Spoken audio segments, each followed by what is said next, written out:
시청자 여러분 안녕하십니까. 6월 11일 일요일 시사 스페셜 노동일입니다. 예, 오늘 일요일입니다마는 장관 지명 등 청와대와 또 정치권 바쁘게 움직이고 있습니다. 오늘 일요일 시사 스페셜 네 분의 전문가와 함께하겠습니다. 네, 왼쪽부터 소개해드리죠. 황장수 미래경영연구소 소장, 윤영걸 전 매경닷컴 대표, 김능국 홀리뉴스 대표, 최영일 시사평론가, 이렇게 네 분 함께하십니다. 어서 오십시오. 안녕하세요. 네, 반갑습니다. 네, 지난달 말에 장관 후보자 4명 발표한 이후에 조용히 있었죠. 청와대 장관 지명 소식입니다. 오늘 조금 전 5명의 장관 후보자를 발표했습니다. 먼저 발표 내용 들어보시고 돌아오시죠.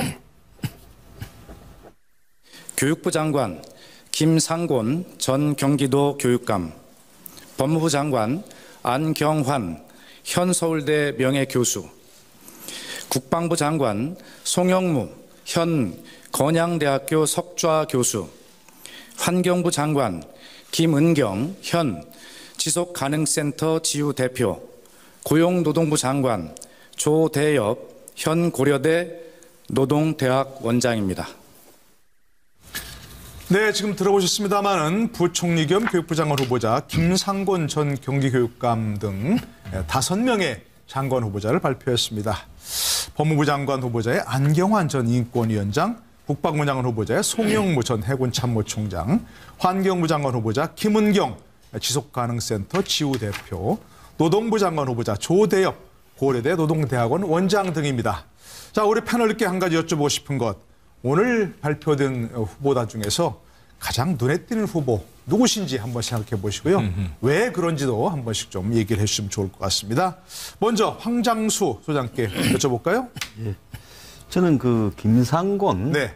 이 교육부 장관 겸 부총리가 눈에 띈다 봅니다. 김상곤 전 경기교육감이죠. 임명할 것이다라는 이야기가 파다하게 나왔죠. 하마평은 있었습니다. 예. 한신대 교수 출신으로 민교협 의장도 했고 제야의 교수계에서 쭉 활동해오던 분인데 2009년부터 2014년까지 경기도 교육감을 했죠. 그런데 이분이 이제 어떤 임명되는 과정에 일련의 좀 하자가 발견됐다. 그래서 좀 어렵지 않겠느냐. 이런 이야기가 지속적으로 나왔음에도 불구하고 결국은 발표가 되지 않았습니까?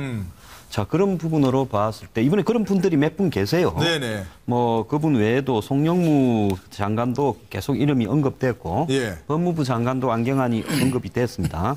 그래서 할까 말까 그리고 사소한 하자가 있다 이런 어떤 부분에 대해서 망설이던 사람들을 그대로 밀어붙이는 쪽으로 결론이 났다. 좀 강성 기조가 이렇게 그대로 밀고 가자라는 부분이 지배한 거 아니냐 이렇게 봅니다. 네. 대체로 하마평에 나왔던 사람들 임명한 것을 후보자 임명한 것을 보면 결국 청와대에서 이대로 과거 이름 나왔던 사람들을 밀고 나가자 이런 기조가 유지된 것이라 이런 말씀이시고, 특히 이제 김상곤 전 교육감 물론 청문회를 거쳐보면서 어떤 문제점이 있는지 짚어봐야 되겠습니다만 자 보여 윤영걸 전 매경닷컴 대표께서는 어떤 후보자가 제일 좀 눈에 띄시는지요? 물론 김상곤 후보가 수능 절대평가 도입이라든지 특목고 자사고 폐지 이런 것 때문에 교육 개혁이라는 문제 때문에 관심은 끌지만 그거 못지않게 관심 끄는 게 법무부 장관의 안경환 서울대 법대 명예교수를 뽑은 점입니다. 그분은 이제 서울대 법대 명예교수고 과거에 인권위원회 위원장도 하시고 헌법학회 회장도 하시고 법조계에 굉장히 학문적으로 굉장히 깊으신 분이거든요. 근데 이제 단 하나 문제는 조국 청와대 민정수석하고 비슷하게 법무부 이쪽 라인에 그 경험은 없는 분이에요. 고시도 아니고 법조인도 아니고 해본 경험이 없기 때문에 이 조직 논리에 검찰 개혁을 지금 문재인 대통령이 가장 핵심 사업으로 두고 있는데 검찰 개혁을 하는 데는 조직 논리에 빠지지 않으면서 조직 논리에 함몰되지 않고 개혁을 할 수 있다는 장점이 상당히 또 있어서 이번에 인선이 된 것 같고 다만 또 하나는 업무를 법무부 장관이면 검찰청을 또 막강한 검찰을 지휘해야 되는데 그런 면에서 조국 교수도 잘 어떻게 보면 전문가가 아니고 또 새로 안경환 이 서울대 법대 교수 내정자도 또 검찰 법무 이제 전문가가 아니기 때문에 네. 그런 점에서 또 장점과 단점, 예. 그 어떻게 보면 화제성도 있고 참신성도 있는데 예. 실무에 가서는 조금 좀 삐걱거릴 수도 있다. 좀 네. 걱정도 좀 나오는 예. 형편이 아닌가 싶습니다. 기대와 우려 함께 하셨는데 네네. 청문회를 좀 지켜보도록 하고요. 김능구 대표는 누가 가장 눈에 띄십니까? 예, 이번 장관 후보자들 보면은 네. 그 외부 인사가 많습니다. 그렇기 때문에 아마 대통령이 개혁을 중점에 두고 다들 네. 인선하지 않았나 이래 보는데요. 저는 그 김상곤 교육부 장관이나 안경환 법무장관도 물론 그렇지만 송영부 지금 국방부 장관 후보자도 네네. 상당히 눈여겨봐야 된다. 네. 이분은 지금까지 우리 국방부 장관이 거의 육사 출신이 다 해왔습니다. 그렇죠. 그리고 국방부 자체를 갖다가 육사 출신들이 장악해 예. 왔고요. 육군이 주로 제했죠. 예. 예, 그런 부분에서 이제 해군 해사 출신인 송영부 전 해군 참모총장 출신을 갖다가 네. 후보자로 지금 이제 임명했는데요.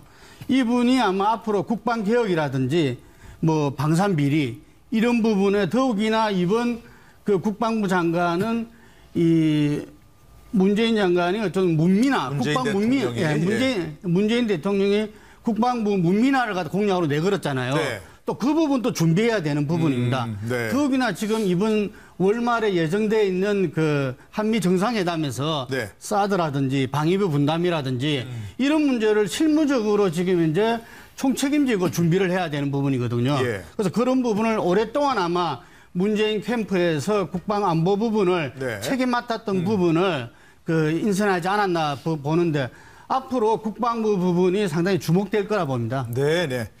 예, 저 해군 출신 국방부 장관 후보자 어떻게 될지 한번 더 관심이 쏠리고 있고요. 최영일 평론가는 네, 저는 차관입니다. 환경부 차관. 환경부 차관. 예, 안병옥 차관. 안병옥 차관입니다. 왜 예. 이걸 제가 말씀드리냐면요. 네. 지금 장관들은 다 문재인 대통령과 결이 맞는 코드 인사를 했어요. 네. 개혁하겠다. 이 부분이 강한데 환경부 장관 후보를 보시면 김은경 지우 대표인데 예. 참여정부 시절에 노무현 대통령의 지속발전 특보를 지냈어요. 예, 보좌관을 청와대 비서관을 지냈죠. 비서관을 지냈습니다. 예, 예. 그러니까 이 분야에 있어서는 참여정부의 흐름을 승계한다. 네. 이런 이미지인데 문제는 다 보시면 모든 장관 후보가 지금 인사청문회 난맥을 겪고 있지 않습니까? 네, 네. 그러다 보니까 차관은 정통 관료 출신이 하잖아요.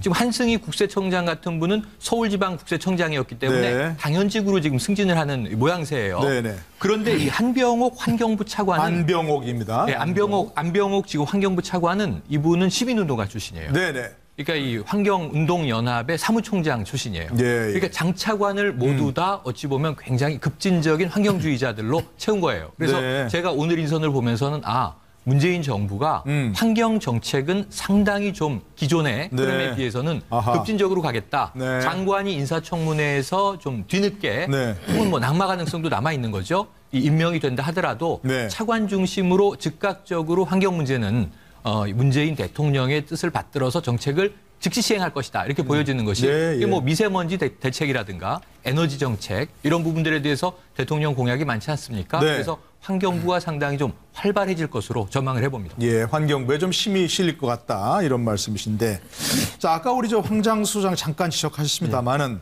오늘 인사 발표하면서 조대엽 노동부 장관 후보자 음주운전 전력이 있다. 또 송영무 국방부 장관 후보자는 위장 전입 사실이 있다 이렇게 함께 발표했습니다. 또 아까 이제 김상곤 이제 그 교육부 장관 후보자의 경우에는 여러 가지 또 뭐 청문회 지켜볼 부분이 있다 말씀하셨는데, 물론 송영무 저 국방부 장관 후보자 같은 경우는 군인이었기 때문에 주민등록법 위반 문제에서 충분히 참작할 여지가 있다. 이런 얘기 같이 했습니다. 그런 부분은 어떻게 보시는지요? 예, 그래서 이제 청와대가 오늘 아마 밝힌 부분은요. 네. 이제 조대엽 노동부 장관 같은 경우에는 이 음주운전이 네. 이제 5대 결격 사유는 아닌데 네. 이 부분을 갖다가 이제 어떻게 바라볼 거냐 네. 하는 부분에 대한 시각은 좀 논란이 있을 수 있다고 봅니다. 과거에 보면 공직자 중에서 음주운전이 문제가 돼서 이렇게 고위직에 임명 안 된 사람도 있고 네. 또 음주운전을 했지만은 또 넘어갔던 사람도 있고 네. 그때 달랐던 경우고요. 그리고 이제 송영무 이제 이분은 국방부 장관 같은 경우에는 지금 전역한 지가 한 10년이 다 돼 갑니다. 네. 2011년부터 민주당에 입당해서 이렇게 활동을 했는데 겉으로 별로 두각은 나타내지 않았고 방산 비리에는 별로 연루되지 않았지만은 이분의 그 해군의 정책 방향, 즉 해군의 함정을 만드는 방향에 대해서는 해군 내에서 이견이 있어서 네. 뭐 그렇게 지도력이 해군 안에서 이렇게 좋게 평가를 받았다. 꼭 그런 아닌 이야기를 하는 분도 네. 있습니다. 네, 네. 다만 이제 드러난 부분에 대해서는 이렇게 공개를 했는데 이분들이 이 정도만 있다 그러면 별 문제 없이 통과될 가능성도 높다고 봅니다. 네, 네. 하지만 우리가 강경화 전 외교부 장관 후보자 내정자 아시죠? 예. 예에서 보듯이 드러나지 않은 어떤 이야기들이 계속 네. 나온다면 또 문제가 될 수 있겠죠. 또 검증 과정이 또 치열하겠죠. 이게 보면. 예. 아까 잠깐 법무부 장관 얘기를 했습니다. 또 다른 분이 좀 얘기해 주시면 좋을 것 같습니다. 아까 잠깐 우리 윤영걸 대표께서 얘기하셨습니다. 그런데 지금 법무부 장관도 굉장히 초미의 관심사였습니다. 그렇죠. 예. 그런데 검찰 개혁의 적임자 외부 인사기 때문에 적임자일 수도 있고 네. 반면에 조직 논리를 잘 모르는 분들이 네. 법무부 장관 또 뭐 민정수석 이렇게 하다 보니까 그런 면에서 좀 어려움을 겪지 않겠냐 이런 부분도 있는데 그럼 어떻게 보시나요? 어려움을 겪겠죠. 지금 네. 검찰 조직이 지금 관행처럼 이제 운영되어 온 폐쇄성 이제 그런 부분들을 이번 정부는 한번 좀 풀어 헤쳐보자 이런 예. 건데 그러다 보니까 내부 출신이면은 그 관행을 또 인정하는 인사일 가능성이 크단 말이에요. 그러니까 원칙대로 해보자. 그래서 학자가 들어간 겁니다. 지금 서울대 명예교수인데 이분은 이제 국가인권위원장을 역임한 바가 있죠. 네. 그런데 이분이 제가 기억으로는요, 주로 글을 통해서 봤는데 강골로 보여지는 분이 아니에요. 네. 동아일보에 상당히 오랫동안 법과 문학 사이라고 해서 법과 문학에 대한 네. 글을 연재하셨는데 이 칼럼이 굉장히 재밌었고 또 영화로 본 법 그런 말도 쓰고 뿐만 아니라 네. 문학을 번역도 많이 하신 분이에요. 네, 네. 그러니까 제가 보기에는 이 법학자임에도 불구하고 문학적 감수성이 굉장히 뛰어난 분입니다. 그렇습니다. 근데 이런 분이 그럼 법무부 장관이 돼서 엄혹한 검찰 조직 개혁의 칼자루를 쥐었다고 했을 때 과연 원리 원칙대로 이분이 그 개혁을 추진해 나갈 것이냐 네. 아니면 또 지금 말씀드린 문화적 감성을 가지고 뭔가 조직을 좀 감동시킬 수 있는 지점이 있을 것이냐 이 부분에서 저는 강성으로만 개혁을 할 것이 아니라 강원 병행 전략을 쓸 것이다. 네. 이런 대목에서 아마 대통령의 또 좀 각별한 당부가 있을 것 같아요. 네, 네. 한번 앞으로 지켜볼 필요가 있어 보입니다. 예, 아무튼 뭐 후보자들 검증 과정을 지켜보고요. 저희가 새로운 얘기 나오는 대로 전해드리도록 하겠습니다. 자, 그런데 이제 이번 주부터 바로 이거 뭐 어떤 장관 뭐 임명 과정과 연관된다고 볼 수도 있고요. 협치와도 연관된다고 할 수 있습니다. 문재인 대통령이 내일 국회가 시정연설 하신다는 거죠? 네, 물론 네. 추경안 제안 연설이긴 하지만 지금 때가 때인지라 여러 가지 참 관심이 쏠리고 있습니다. 그와 관련 얘기를 듣기 전에 관련된 내용 화면 좀 보시고 돌아오셔서 함께 얘기 나누시죠. 필요하다면 저도 일자리 추경안이 국회에 제출되고 난 이후에 적절한 시기에 직접 국회에 가서 시정연설의 형태로 일자리 추경의 필요성을 우리 의원들께 설명할 수도 있다고 생각합니다. 청와대는 여야 협치를 강화한다면서 다음 주에 국회 여야 상임위원장과 오찬을 추진한다고 어제 일방적 통보를 해왔습니다. 지금 국회에서 벌어지고 있는 인사청문회 실상을 버젓이 알고 있고 강경화, 김상조, 김희수 등 세 분의 국회에서 부적격으로 판정난 인물들마저 임명을 강행하려 하면서 여야 상임위원장들을 일방적으로 불러 밥을 먹자는 게 과연 진정한 소통인지 의문이 들지 않을 수 없습니다. 특히 자유한국당 같은 경우는 거의 모든 후보자를 반대하고 있거든요. 그런 점에서 사실상 초기에 야당의 존재감을 드러내기 위해서 반대를 위한 반대쪽으로 전략을 설정한 게 아닌가 하는 그런 생각이 들어요. 오히려 대통령의 5대 원칙 그 공약을 제대로 지키지 못했다는 점을 비판하면 차라리 저는 오히려 그 얘기는 이제 야당으로서 할 수 있는 말이다 이렇게 보겠습니다. 예. 그런데 지금 그 후보자 자질 자체에 전면적인 그런 문제제기를 하고 있는 거 아니겠어요? 예. 그러면 저는 그건 포인트가 다르다. 국회에 주요한 직을 맡고 있는 분들과 함께 대화하고 소통하기 위한 자리를 지나친 과잉 반응으로 거부를 하는 것은 모양도 안 좋고 또 국민의 동의를 받기도 힘들다고 생각합니다. 그런 점에서 당연히 함께 자리를 해서 이견조차도 서로 함께 이야기를 나누는 그런 그 정치 문화를 갖고 가야 되지 않겠느냐라는. 네, 조금 전에 그 멘트가 나왔던 우상호 의원은 전 원내대표죠. 현 원내대표는 우원식 의원이고 그렇죠. 같은 우시라 좀 이렇게 착각인 것 같습니다. 자, 그런데 어쨌든 자 내일 있을 시정연설 얘기 좀 먼저 해보죠. 네.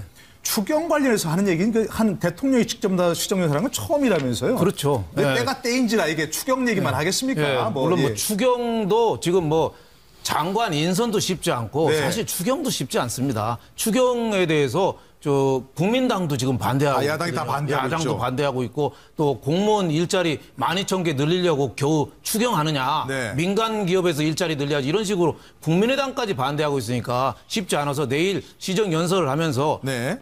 취임 한 달여 만에 간 거는 여태까지 역대 대통령이 가장 빨리 국회를 간 겁니다. 예. 그래서 이제 단순한 추경은 이 일자리뿐만 아니라 경제 민주화의 중요한 수단이다. 네. 일자리가 곧 복지다. 6월 10일 날 그 민주항쟁 기념식 때 대통령이 얘기했잖아요. 네, 그러니까 네. 추경 예산 좀 빨리 좀 해줘라. 그거 하나 부탁이고 네. 진짜 또 더 급하게 하고 싶은 거는 그 장관 빨리 좀 해줘라. 네. 청문회 빨리 해줘라. 그러니까 오늘 어떻게 보면은 이 강원 양제 전략을 쓰고 있는 것 같아요. 강원 양제 전략. 왜 여태까지 4명 강경화 외교부 장관 네. 이름이 강경자가 들어가서 그런지 야당이 강경하게 반대를 합니다. 예. 그러니까 그 4명 때문에 4명 장관이 지금 어떻게 보면 오도 가도 지금 못한 상태예요. 네. 그러니까 오늘 5명을 더 그냥 지명을 해버렸어요. 네. 그래서 모든 사람 한꺼번에 넣어놓고 네. 와인샷에 좀 타결하자. 네. 좀 강한 기류죠. 네. 이렇게 계속 조금씩 끌려가다가는 9월 정기국회까지 이거 장관도 임명 못하겠다 말이지. 그러니까 네. 강한 전략 또 하나는 온건한 전략으로 예, 예. 저렇게 국회에 가서 예. 연설도 하면서 연설 전에 뭐 각 당의 원내대표를 만나든지 대표를 만나든지 좀 협조를 좀 네. 장관 인선에 좀 협조해 줄 거를 좀 부탁할 가능성 이런 예. 점에서 강원 양 전략을 쓰고 있다 이렇게 보여집니다. 네. 그런데- 그런데 잠깐 말씀 좀 예, 예. 듣고 예. 자 어떻습니까? 내일 시정 연설을 한다고 하지만 연설 한 번 해서 뭐 야당이 설득이 안 될 거 아닙니까? 어떤 메시지를 또 어떤 전략을 좀 문재인 대통령이 써야 될까요? 어떻게 보십니까? 그 문재인 대통령께서는 예. 이 아마 가장 큰 이 격차로 대선에서 당선됐습니다. 557만 표죠. 네. 그렇지만 그 40% 남짓한 그 지지율로 네, 당선됐습니다. 41%였죠. 그 예. 지지율은 이전에 김대중 대통령이 당선될 때 지지율하고 비슷합니다. 네. 예, 그렇기 때문에 60% 넘는 어떤 지지하지 않았던 국민들이 있다.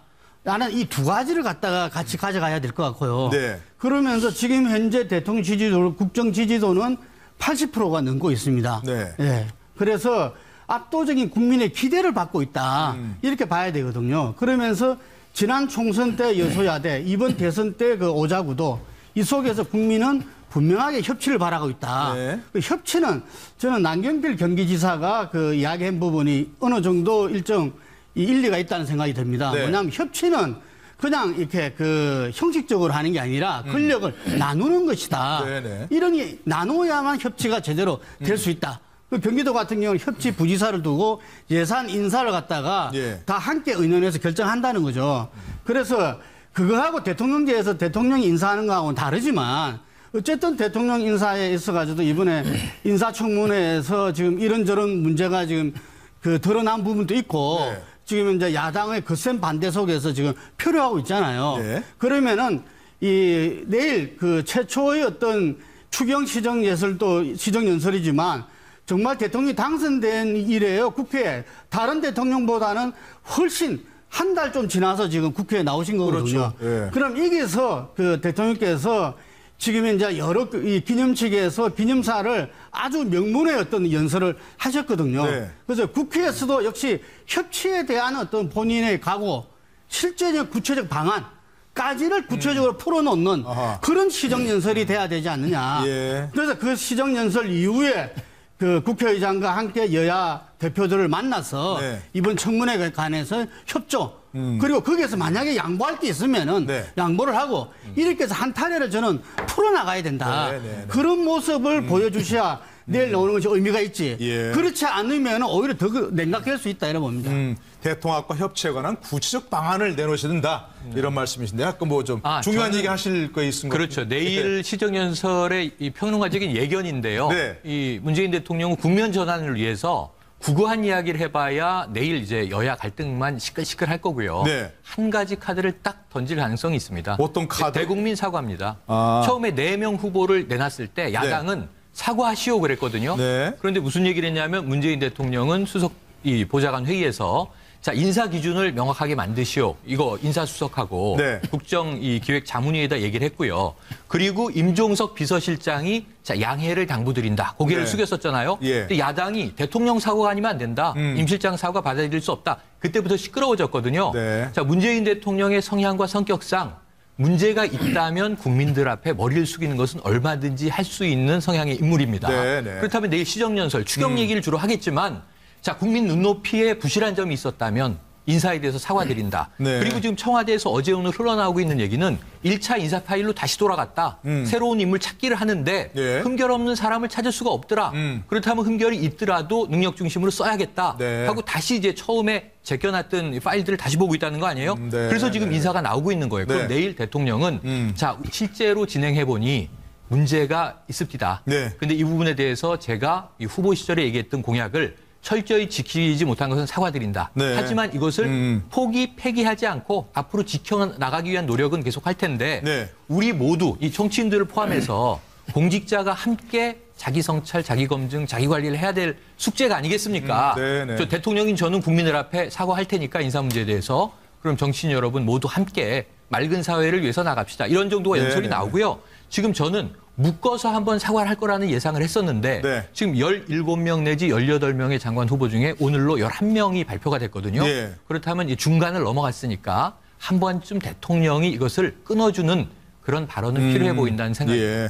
5대 인사 원칙과 관련된 사과 메시지 나오지 않겠냐 그런 생각이신데 자 우리 황장 수장께도 내일 대통령이 어떤 메시지 좀 내놨으면 좋겠다 이런 바람과 함께 이 장국을 풀기 위해 대통령이 어떤 메시지를 내놓는다고 생각하십니까? 전 대통령이요. 예. 야당 말을 좀 존중을 하겠다라는 입장을 밝히면서 네네. 문제가 있는 사람 한 둘은 철회를 하겠다라는 이야기를 내일 해야 된다고 봅니다.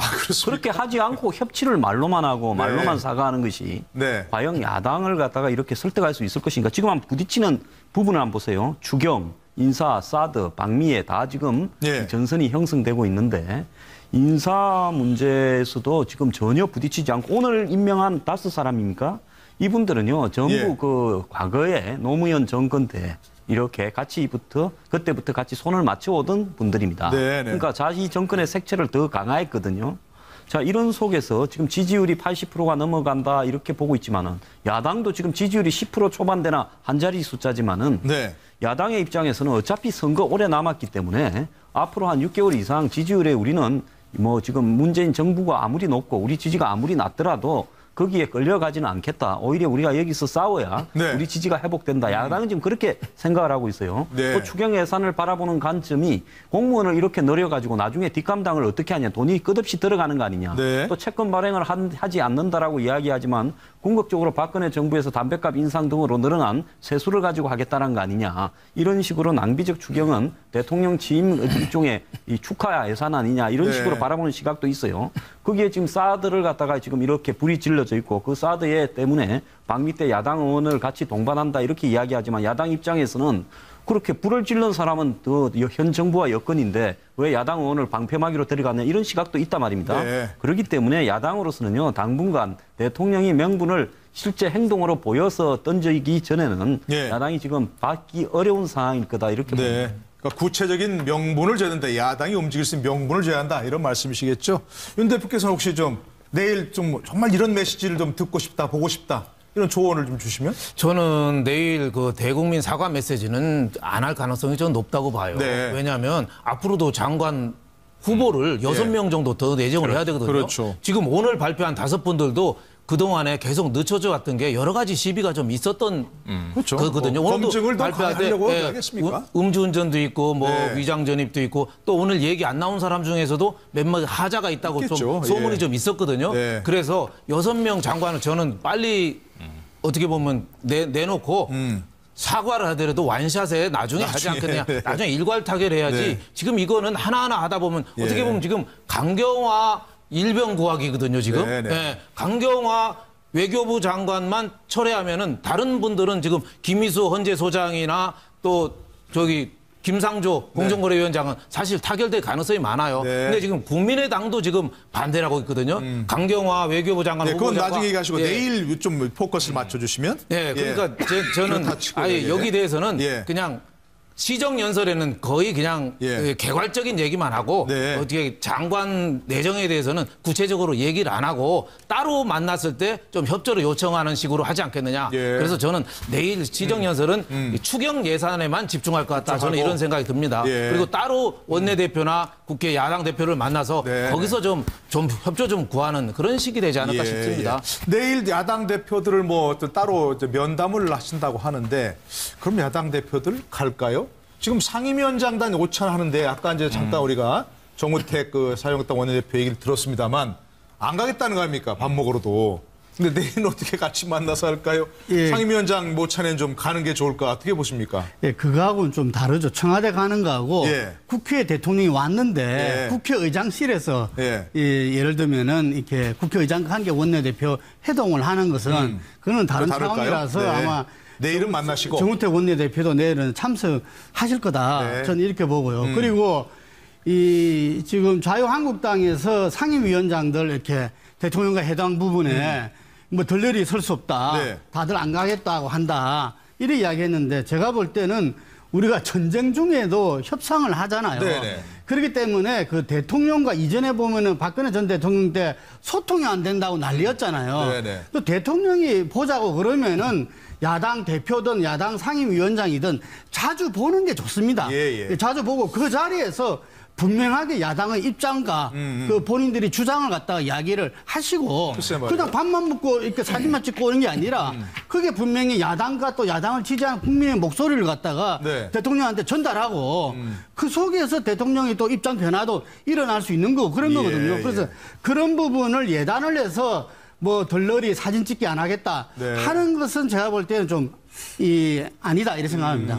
글쎄 하여튼 뭐 밥을 먹더라도 같이 지금 얘기하신 대로 하고 싶은 말 뭐 충분히 하면 되지 않습니까? 어떻게 지금 전체 상임위가 18개, 상임위원장이 18명인데 한국당, 자유한국당은 7개 상임위원회 차지하고 있다는 거예요? 자유한국당 안 가면 사실 뭘 의미가 없는 거 아니에요, 이게? 근데 지금 이 자유한국당은 사실은 인사로 이렇게 갔을 때는 국민의당이 왔다 갔다 하고 있고 자유한국당만으로는 막을 수 없기 때문에 한 명 정도만 이렇게 정리하면 협조를 하는 이런 어떤 생각을 하고 있는데요. 여기에 이제 최근에 그 사드 문제가 부각이 많이 되었습니다. 근데 사드가 미국 쪽의 요인에 의해서 부각이 된 게 아니라 한국 측의 요인에 의해서 청와대가 주도해서 사드 문제를 굉장히 부각을 시켰어요. 현재 야당의 입장으로 봤을 때는 어떤 이 안보 이런 부분이 자기들을 지켜갈 수 있는 유일한 지금 버팀목이다라고 생각하고 있기 때문에 이 부분을 바탕으로 강성으로 나가는 것이 당장의 야당 지지율이나 또 정권 지지율에는 변화를 가져오지 않겠지만은 여기서 자신들의 어떤 생존의 수가 온다고 보고 있습니다. 아니 이제 그런데 굳이 밥 먹자고 하는데 같이 만나서 얘기하자고 하는데 거기까지 안 가겠다고 하는 건 좀 그거는 뭐 전체적으로 봤을 때 가서 이렇게 하는 것이 당연히 상식이고요. 그게 원칙이죠. 그런데 이제 그렇게 야당이 지금 제가 왜 저런 행동을 하는가 하는 부분에 봤을 때는 야당이 지금 지지율 더 내려갈 것도 없어요. 거의 바닥에 있고 이런 상황에서 누구를 눈치를 더 보는가 하는 부분에 대한 필요가 없다라는 생각을 하면서 그럼 야당의 전략은 그게 어떻게 자기들 생각에는 그게 좋다고 생각한다는 7월 3일 전당대회를 앞두고 지금 이 주류든 비주류든 강성으로 나가야 될 필요성도 있단 말입니다. 바로 강성으로 간다. 그런 어떤 부분이 지금 야당을 지배하고 있기 때문에 청와대가 야당을 다루는 부분에서 밥을 먹거나 이런 형식적인 것보다 제가 볼 때는 실질적인 것을 던짐으로써 야당을 끌어내는 것이 훨씬 더 유리하다라는 거죠. 그런데 한미 정상회담에 보면 또 야당을 또 같이 가자고 이렇게 얘기하셨잖아요. 문재인 대통령이. 그런 점은 어떻게 그런 점은 어떻게 판단해야 되겠어요? 저는 이게 일거에 협치가 되는 게 아니거든요. 문 대통령이 야당이 반대하고 안 온다고 해도 계속 초청하고 밥 먹자고 하고 어떻게 보면 지금 정권 바뀔 때마다 한풀이잖아요. 정권이 야당이 있을 때 떨어뜨리고 여당에 있을 때 또 반대로 하고 계속 이어져 온 거잖아요. 그래서 왜 골든 룰이라고 있잖아요. 황금률. 누구든지 내가 대접받고 싶은 대로 남을 대접하라는 말이 있잖아요. 근데 지금 야당 때마다 서로 이게 낙마시키고 하는 게 오랜 관습이고 이렇게 되어 왔어요. 그러니까 문 대통령이 굉장히 이거는 저는 잘하는 거로 봐요. 미국 갈 때 같이 가자. 사실 지금 미국 가는 게 이게 굉장히 시기가 좀 안 좋습니다. 왜냐하면 트럼프가 지금 제 코가 석자예요. 맞아요. 코비 그 FBI 국장 뭐 얘기해서 또 저기 또 탄핵 얘기까지 또 민주당에서 나오고 있죠. 그러니까 미국이 답답하니까 지금 정확한 날짜도 지금 안 주고 있거든요. 또 우리도 또 사드라든지 또 여러 가지가 안 좋고 또 외교부 장관도 없고 또 여러 가지가 안 좋을 때지만 또 경제인단도 많이 안 가고 아베나 뭐 시진핑 갈 때 경제인단부터 먼저 갔잖아요. 근데 우리 안 갔거든요. 그래서 야당도 같이 가는 해서 우리가 이렇게 어려운 가운데 대미 외교를 한다. 이렇게 해서 동참을 하는 거 굉장히 저는 좋은 제스처라고 보이고 안 받아들여져도 계속 해야 됩니다. 10번이고 100번이고 자꾸 하다 보면 야당도 언젠가는 문재인 대통령의 진정성을 알게 되면 그때는 또 태도가 달라지지 않느냐. 결국은 진정성에 대한 상대방에 대한 납득 이게 중요한데 그거는 될 때까지 하는 거죠. 이렇게 될 때까지 언제까지 하면 야당이 뭔가 좀 뭐가 마음을 돌릴 수 있는 어떤 거가 될까 계기가 될까요? 어떻게 보세요? 이미 지금 제가 보기엔 자유한국당이 좀 때를 쓰는 경향이 있다. 아, 그렇습니까? 왜냐하면 대통령과 입이 안 만난 게 아니라 만났잖아요. 그때 이 청와대와 야당 모임을 정례화하기로 약속했어요. 정례화하는 거는 뭐 매주 할 거냐? 그건 너무 바투죠. 그러면 한 달에 한 번 할 거냐? 뭐 이 격주로 할 거냐, 격월로 할 거냐 이걸 정하면 되는 겁니다. 그럼 대통령과 한 번 약속한 것을 구체적으로 이제 날짜 명시를 못했으니까 그것을 해서 정례적으로 만나되 아까 말씀하신 대로 자 지금 뭐 사드에 대해서 이번 정부의 정책이 문제가 있다. 인사에 관해서 어떤 후보자가 문제가 있는데 왜 낙마를 안 시키고 밀어붙이느냐. 이런 얘기를 면대면으로 하지 않으면 자유한국당이 대통령이 불통이다라는 얘기를 어떻게 할 수 있겠어요. 아까 말씀하신 대로 대통령은 이미 직간접으로 자 야당이 진정성을 느끼게 되면 그래도 대화에는 응하지 않겠습니까 하는 메시지를 계속 내보내고 있고요. 이런저런 채널로 야당의 자리를 계속 만들어주고 있는데 자 우리는 안 가. 왜 안 가지? 밥 먹기 위해서 가지 않습니다. 사진 찍기 위해서 들러리 쓰러 가지 않습니다. 그럼 얘기는 안 하겠다는 얘기입니까? 얼굴 만나서 얘기를 해야죠. 그게 쓴소리라 하더라도. 그래서 만나서 자꾸 이야기를 던지는 야당의 모습이 야당의 존재 가치를 정체성을 보여주는 대목인데 안 만나기만 하면 스스로 고립시키는 모양이 되잖아요. 지지율이 중요하지 않다고 하지만 야당의 역할 문제에서 그럼 대통령을 만나서 왜 강경화여야만 하는지, 왜 강경화는 안 되는지 이런 얘기를 좀 해야 될 거 아닙니까? 저는 만나야 된다고 봅니다. 알겠습니다. 자, 어떻게 지금 협치 문제가 어떻게 풀려나갈지 저희들도 관심을 갖고 지켜보도록 하고요. 자, 다 말씀 많이 하셨습니다. 지금도 아시겠습니다만 현재 전국이 꼬인 부분 중에 하나가 강경화 외교부 장관 후보자에 대한 야당의 강경한 입장입니다. 아까 말씀하신 대로. 자, 그런데 전직 외교부 장관들이 강경화 후보자 임명을 지지한다고 이렇게 성명을 발표했어요. 이것도 참 이례적인 부분인데 어떤 내용이 조금 좀 소개해 주시죠. 전직 외교부 장관이 이 한두 분이 아니라 여러 분이 했는데 10명이라고 해죠. 보수 진보 정권 고루 다 참여했습니다. 김영삼 정부 시절에 그 장관과 김대중 정부 그리고 노무현 정부 이명박 정부 시절에 외교자분이 다 참여하셨고요. 이게서는 이 업무 적합성을 강조한 것 같습니다. 업무 적합성? 강경화 후보자가 오랜 유엔 고위직 근무와 외교 활동을 통해 국제사회에서 이미 검증됐다. 그 부분을 이야기하면서 4강 외교뿐만 아니라 제반 외교 사항을 능동적으로 해결할 수 있는 적임자다. 이런 이야기도 하면서 유엔 무대 경험을 바탕으로 북핵 및 미사일 문제도 국제 공조를 통해서 효과적으로 대처하고 창의적인 해법도 모색해 나갈 역량과 자질을 충분히 갖췄다. 저는 이 이야기를 들었을 때 아니 그러면 이런 모습을 갖다가 청문회에서 왜 좀 못 보여줬을까 이런 좀 아쉬움이 있어요. 정말 이 전직 외교장관 10분이 어떤 이런 지지 성명을 했다면은 근거를 가지고 쭉 자기들이 지켜온 바를 갖다가 이 성명으로 했을 거잖아요. 그렇다면 이런 모습에서 국민들이 청문회를 통해서 강경화 후보자가 이런저런 좀 약간 부족한 점은 있지만 전반적으로는 국제 무대에서는 경륜과 능력을 가지고서 충분히 북핵 문제라든지 남북 관계에서도 이 잘 국제사회와 공조해서 풀어나가겠구나. 이런 기본적인 메시지를 줬어야 되는데 네네. 오히려 본인 입으로 제대로 준비가 안 됐다 이런 식으로 네. 국민들을 업무 능력 면에서 불안하게 했다는 거. 저는 그거는 본인과 그 지금 이 청와대가 책임져야 될 뭐 부분일 수밖에 없다. 그렇죠. 예. 이래 봅니다. 이 같은 뭐 좀 인상적인 모습을 보이지 못했다 이런 말씀이신데, 근데 저희들 사실 뭐 다 마찬가지지만 저분이 외교장관 적임자인지 아니 사실 판단이 어렵습니다. 솔직하게 말해서. 그런데 전직 외교장관 10명 뭐 지금 다 이게 아까 화면에 나왔습니다만 뭐 김영삼, 김대중, 노무현, 이명박 정부까지 이런 외교부 장관이 다 참여했고 더구나 뭐 이 문재인 정부와 대립각이 있다고 볼 수 있는 송민수 전 장관도 참여했어요. 그렇죠. 이런 건 좀 의미가 있지 않을까요? 어떻게 보십니까? 예, 뭐 일종의 보정이라고 봐야 되는데요. 예.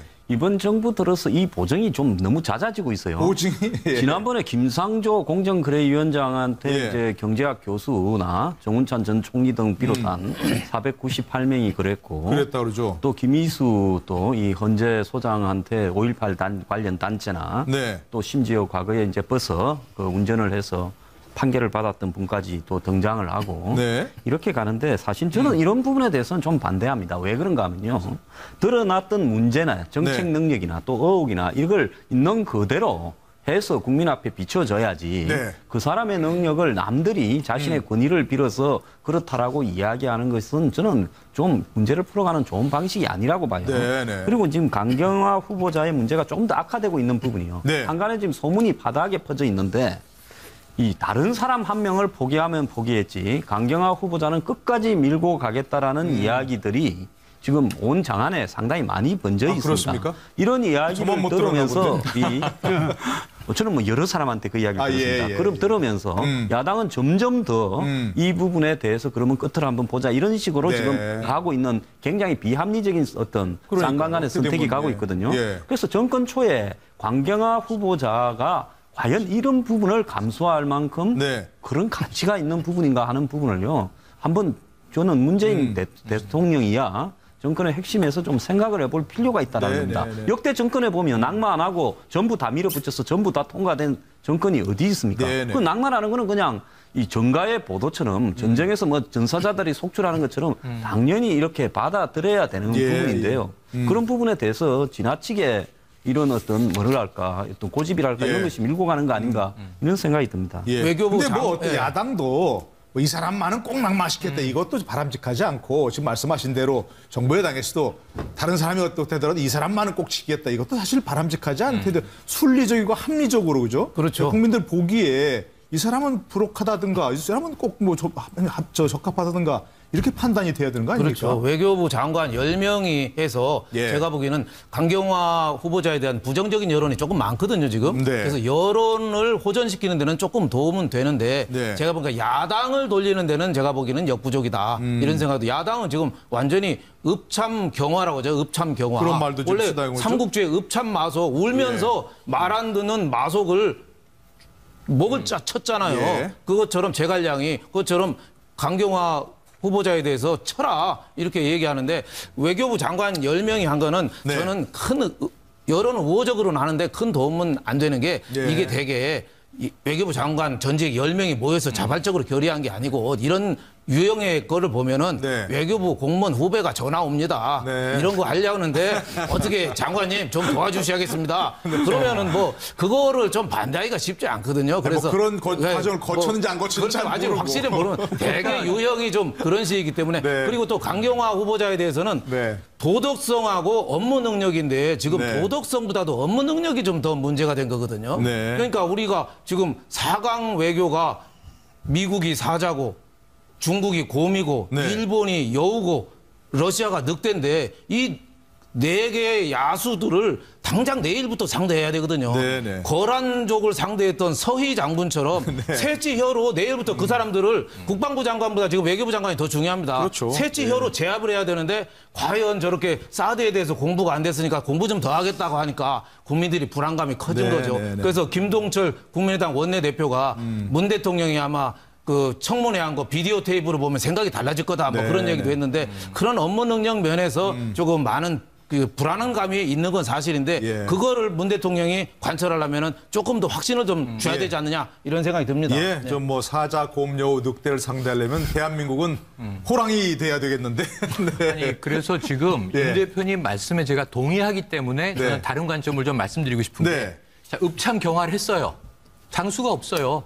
그러면 외교부 장관 후보 또 데리고 와야 되잖아요. 얼마 걸릴지 모르죠. 네. 지금 예를 들면 이게 야구처럼 1번 타자 나갔는데 아웃. 자, 2번 타자 나가시오. 3번 타자. 이게 아니잖아요. 네. 내일 전쟁이라고 말씀하셨는데 지금 부족 하나마 장수 하나 내보냅시다. 전쟁터에 그랬는데 이 사람은 아니대요. 그래서 목을 쳤단 말이에요. 읍참 마속은요. 전쟁에서 장수를 투입해보고 이게 최고 사령관의 말을 안 듣는단 말이에요. 참 좋은 장수인데. 네. 그래서 일벌백계를 해서 본보기를 보여준 건데 지금 전쟁에 나가기도 전에 우선 자르고 보자. 지금 이 얘기잖아요.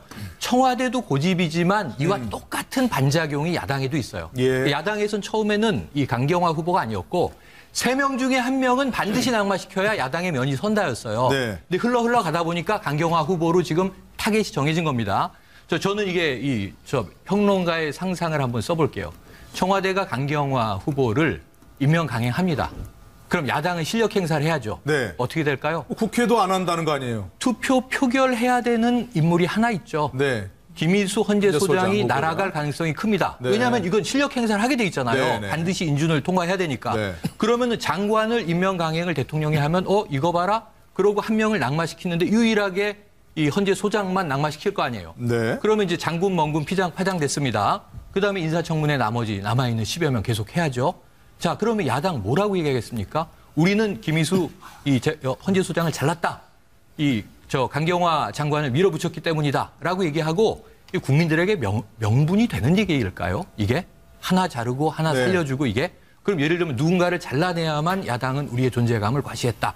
지금 말씀하시는 대로 도덕성 문제는 분명히 있죠. 근데 이건 나머지 다 있습니다. 위장 전입이 지금 5명 인사를 했는데 3명이 걸렸어요. 이낙연 총리는 됐어요. 네. 왜 됐습니까? 위장 전입인데.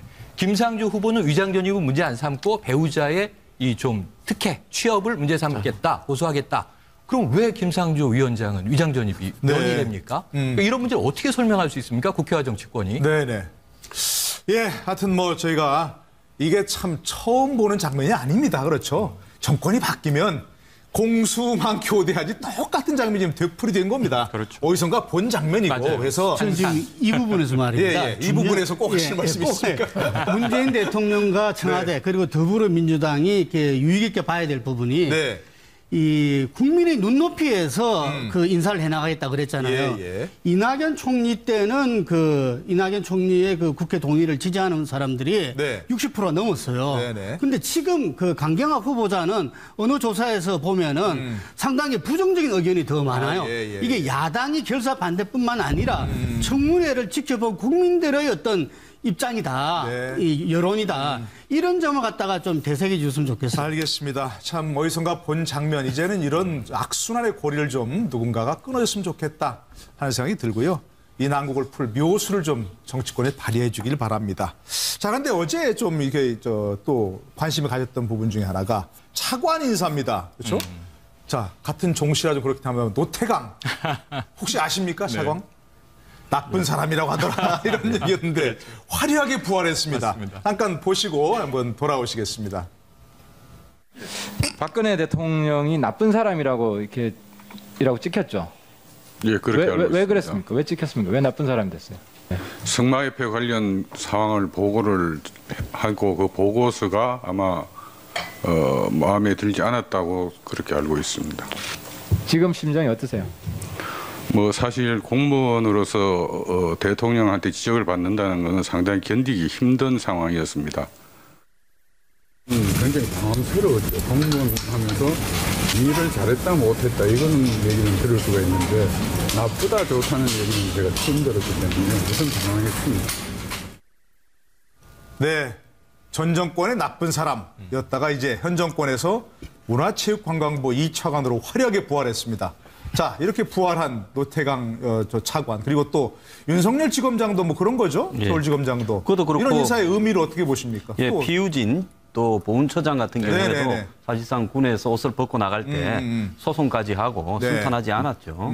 뭐 이런 부분은 제가 봤을 때 근본적으로 뭐 지난 정권에 물먹은 사람들을 뭐 주요 자리에 발탁을 해서 그걸로서 마치 어떤 지난 정권에 대해서 다시 이제 공격하게 한다 이런 식으로 해석하는 부분도 있는데 저는 뭐 그 사람들이 능력이 있다면 지난 정권에서 이런 불이익을 받았을 경우에 다시 그 사람에게 기회를 주는 것도 저는 바람직하다고 보기 때문에 이 자체가 나쁘거나 그렇게 보진 않고요. 또 지지자층이나 이런 층에서는 더욱더 또 환영할 수 있는 이런 어떤 부분으로 겨냥을 했다고 보고 있습니다. 다만 이제 이런 어떤 부분들이 사실 좀 이해가 가지 않는데 전직 대통령이 국장 한 명을 이렇게 집어서 과장 한 명을 집어서 참 나쁜 사람이라고 이야기했다라는 부분이 이제 반복되지 않으려면 노태강 이제 이분 같은 경우에는 국장이었지 않습니까? 옷을 벗을 때까지 직위는 국장이었어요.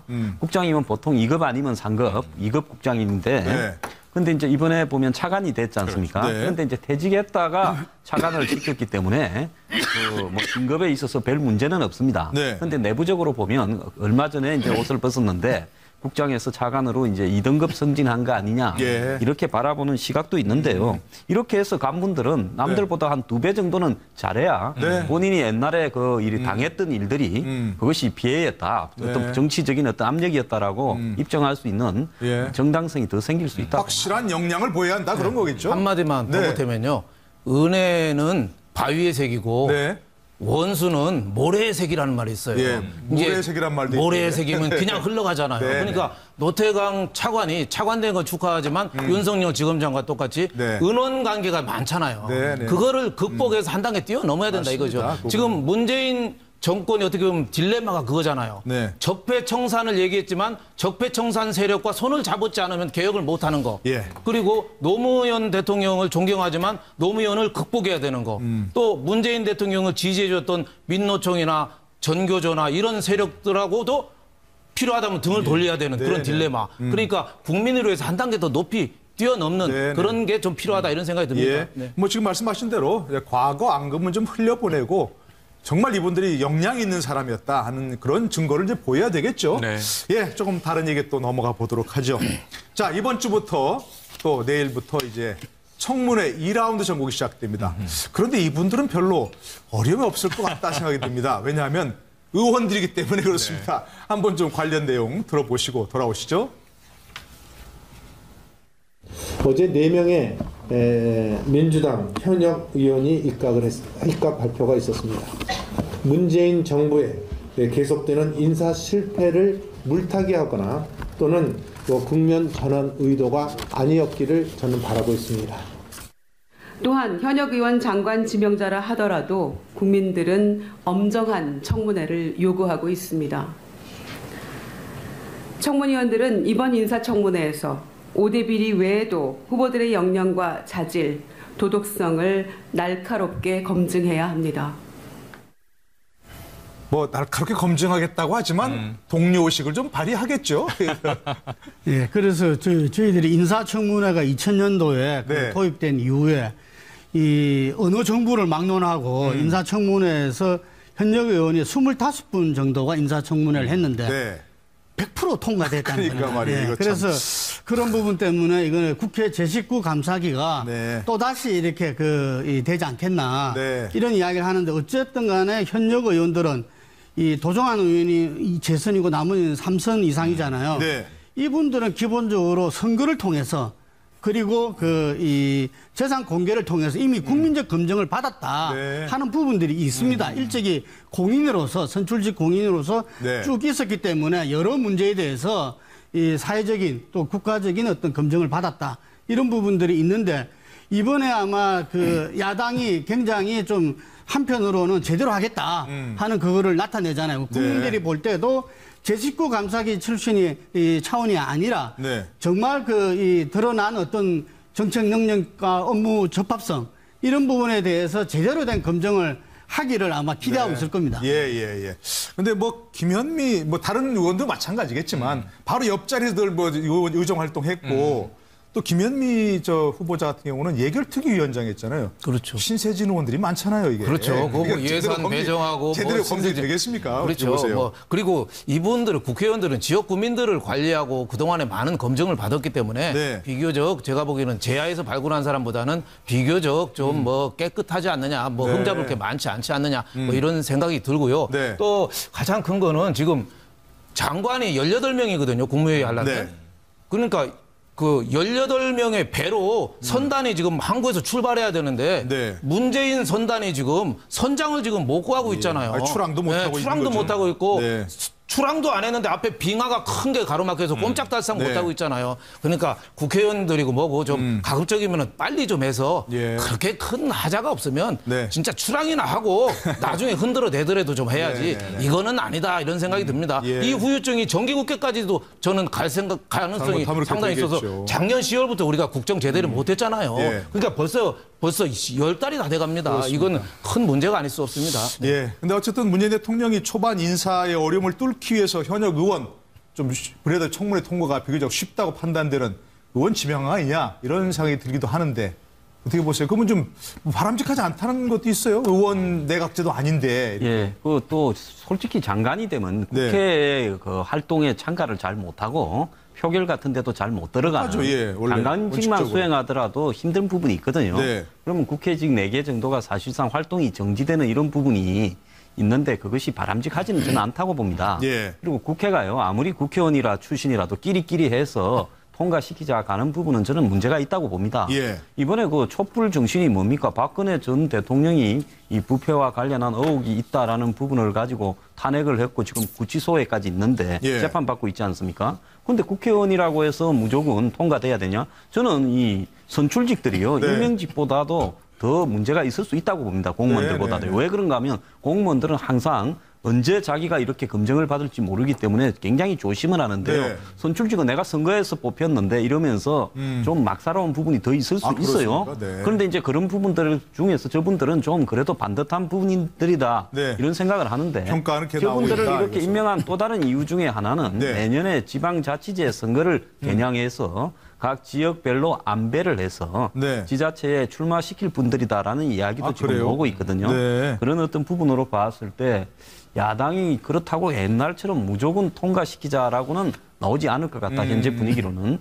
저분들도 다소간의 어떤 문제는 좀 겪을 수 있다 이래 봅니다. 어쨌든 그러나 현역 불패 이어갈지 혹시 문제 생기는 분이 나올지 한번 지켜보도록 하고요. 자, 이제 좀 다른 얘기 넘어가 보죠. 이제 조금 있으면 보수 야당들 전당대회 열고 새로운 지도부를 구성해야 합니다. 그에 관심이 쏠리고 있는데요. 한번 좀 보시고 돌아오시겠습니다.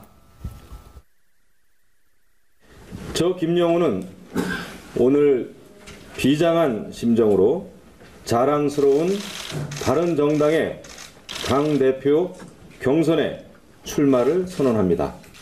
홍준표가 신보수면 파리가 세다. 낡고 칙칙한 보수 청산하고 젊고 경쾌한 보수의 시대를 열자. 지지한다고 말하는 것조차 부끄러운 낡고 칙칙한 보수를 깨끗하게 청산하겠습니다. 제가 부족한 탓에 여러분의 뜻을 받들지 못해서 정말 죄송스럽게 생각합니다. 저나 저희 자유한국당이 잘못을 한 바람에 대선에 패배를 했습니다. 그래서 앞으로 여러분과 함께 자유 대한민국의 가치를 지키는데 함께 하도록 하겠습니다. 정말 고맙습니다. 고맙습니다. 네, 앞서 두 분, 김영우 의원과 하태경 의원은 이제 오늘 있었던 바른정당 대표 출마 선언이죠? 그렇습니다. 근데 하태경 의원은 뭐라고 했습니까? 파리가 세다? 홍준표가 신보수면? 왜 그 홍준표 다른 당 사람을 공격합니까? 지금 이제 바른정당이 고민이 있는 거죠. 왜냐하면 이제 같은 당에서 갈라져 나왔잖아요. 갈라져 나온 지가 얼마 안 됐잖아요. 탄핵 이후 해서 대선을 이제 앞두고 쪼개졌는데 지금 사실은 또 일부 의원들은 다시 자유한국당으로 돌아가서 복당을 하면서 간신히 지금 20석 이 원내 교섭단체를 유지하고 있는 상황인데 지지율도 그렇게 높아지지는 않고 있어요. 그러다 보니까 이 바른정당은 자유한국당 때문에 보수의 이 마음들이 우리 쪽으로 네. 쉽게 모이지 못한다. 빙산을 제거해야 보수의 대표 주자가 될 수 있어요. 네. 사실은 더 참신해 보이는 것은 사실입니다. 지난번에 이제 대선 과정에서 오자구도로 쭉 갈 때 그런 부분들은 계속 눈에 띄긴 했는데 이게 지표로 나타나지 않다 보니까 답답할 거예요. 네. 그러다 보니까 강한 적을 때림으로써 자신의 가치를 이제 부각하기 위한 전략 아닌가. 네. 그래서 이제 파리가 세다 이런 표현까지 나오게 됐네요. 네. 그럼 바른정당도 하여튼 뭐 그렇습니다만, 자, 이 자유한국당도 좀 분위기가 그렇게 썩 좋지는 않은 것 같습니다. 홍준표 대표 외에는 대안이 없다 이런 말도 있고, 홍준표 대표가 되면 절대 안 된다 이런 얘기도 있고, 어떻게 재편돼야 됩니까? 예, 친박들 중심에는 막아 보려고 하는데요. 또 이런 이야기도 나오고 있습니다. 네. 현재 대선 직후고요. 또 야권이 지금 계속 이렇게 수세로 몰려가면서 지지율이 반등이 되지 않은 채 지금 이 보수 정당들 지지율이 한 정당은 10% 초반대, 네. 한 정당은 뭐 한 자릿수 그렇죠. 이렇게 계속 너무 오래 가고 있어요. 대선 네. 후에 한 달 동안요. 이렇다면 이 상태로 있는 이보다는 이 홍준표 전 후보 같이 강성 네. 어떤 공격성이 있는 공격수를 당의 얼굴로 세워서 좀 밀어붙일 필요가 있지 않냐. 네. 이런 정서를 친박들이 좀 알고 있기 때문에 일단은 이 붙어보되 그 당 대표를 갖다가 하는 부분은 한 다음에 내년 지자체 선거가 지금 쉽지가 않기 때문에 네. 그때 수도권 이하 전국에서 패배하면 영원히 그냥 정계 은퇴를 시키고 네. 그 이후에 총선 대선은 우리가 간다. 네. 이런 이야기가 이렇게 좀 많이 있어요. 네. 그런 어떤 부분들 때문에 제가 볼 때 지금 좀 우위에 있는 부분은 맞는데요. 네. 과연 친박들이 이번에 드러내고 반기를 들면서 나올지 네. 안 그러면 이렇게 문제를 지적하다가 이렇게 설 빠지면서 저 이 홍준표 후보의 어떤 이 당선을 예. 그냥 인정은 하되 견제하는 쪽으로 갈지는 네. 좀 지켜봐야 될 것 같습니다. 예. 자, 근데 이제 뭐 두 분 남은 두 분께는 바른정당과 자유한국당을 포함한 보수 세력의 재편 어떻게 돼야 되는지 좀 간단히 얘기 좀 해주시죠. 보수 세력이 우선 자기 반성을 좀 해야 되죠. 반성이 먼저다. 영국이 네. 그 보수당이 뭐 100여 년 동안 계속 이렇게 하는 게 끊임없는 변신이잖아요. 예. 오히려 노동당 하는 거를 보수당이 더 먼저 해버릴 정도로 변신을 많이 하니까 네. 지금 영국이 보수가 선 것처럼 네. 박정희 대통령의 좋은 점 보수는 물려받되 개혁을 해야죠. 개혁이 혁자가 간단한 글자가 아닙니다. 네. 자기 살갗 가죽을 벗기는 게 네. 개혁할 때 우리가 제일 자주 쓰는 말이 개혁, 협치 이거 쉬운 줄 아는데 굉장히 어려운 겁니다. 네, 네. 그러니까 누가 홍준표 후보가 되건 누가 되건 자기 살을 도려내는 듯한 아픔 없이 국민들의 지지를 얻는다? 그거는 의원수가 지금 107석이지만 지지율이 8%는 뭘 말하는 겁니까? 네. 국민들이 아직은 마음을 안 주고 있는 거죠. 네. 알겠습니다. 보수당이 보수가 세력이 거듭나려면 살을 깎는 듯한 반성이 먼저다 이런 말씀이시고요. 예. 예, 제가 볼 때는 그 보수에 있는 분들이 자본주의가 끊임없이 변화 혁신했기 때문에 사회주의 체제 경쟁에서 이길 수 있었다. 예. 이 점을 염두에 둬야 될 것 같고요. 지난 대선에서 때 어떤 그 홍준표 후보와 유승민 후보 받은 게 30%입니다. 네. 그 이전에 그 박근혜 전 대통령이 받은 게 51%였어요. 20% 정도는 지지하지 않고 이 부동층으로 갔거나 그 이 문재인 후보를 지지했다. 예. 이 사실을 갖다가 엄밀히 보면서 저는 이 새롭게 전당대를 하는 두 당이 새로운 보수의 어떤 가치를 내걸고 네. 신노선 경쟁을 벌여야 된다. 그 두 번째는 이 젊은 층과 그리고 수도권층에 네. 너무 보수의 지지가 다운됐다. 네. 그래서 젊은 층과 수도권을 위해서 특별 어떤 대책을 또 한편 내놔야 된다. 이 두 가지가 아마 이 전당대회에서 네. 가장 중요한 이슈로 떠올라서 한다면은 네. 국민이 다시 한 번 더 기회를 주지 않을까 싶습니다. 알겠습니다. 정말 단순한 당권에 대한 관심이 아니라 어떻게 혁신할 것인지, 어떻게 반성할 것인지, 어떻게 거듭날 것인지 경쟁하는 전당대회가 됐으면 좋겠다 생각이 되고요. 네, 박근혜 전 대통령 재판 뭐 지금 관심과 조금 멀어지긴 했습니다만 속도를 계속 내고 있습니다. 주 4회씩이나 열린다고 하는데요. 그런데 재판이 많아지면서 고민이 더 많아지고 있다고 합니다. 무슨 얘기인지 관련 화면 좀 보시고 돌아오시죠. 오늘 제가 처음으로 우리 대통령 재판에 참여를 해서 지금 막 마쳤습니다. 마지막으로 대통령께 사랑합니다, 힘내시라고 우리가 큰 소리로 우리가 외쳤습니다. 대통령이 굉장히 담담하게 나가셨습니다. 오늘 재판하는 그 모든 과정을 지켜봤지만 정말 말도 안 되는 것을 가지고 우리 박근혜 대통령을 엮어서 이렇게 재판을 하게 된 거에 대해서 울분을 금치 못합니다.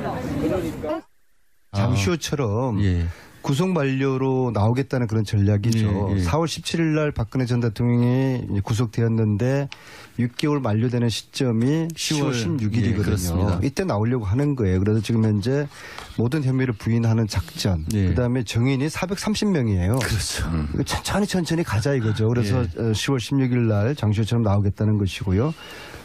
그저께 노승일 부장 재판에서도 그게 나타나지 않았습니까? 노승일을 이상한 사람으로 몰아가는 거예요. 그렇죠. 그다 전략입니다.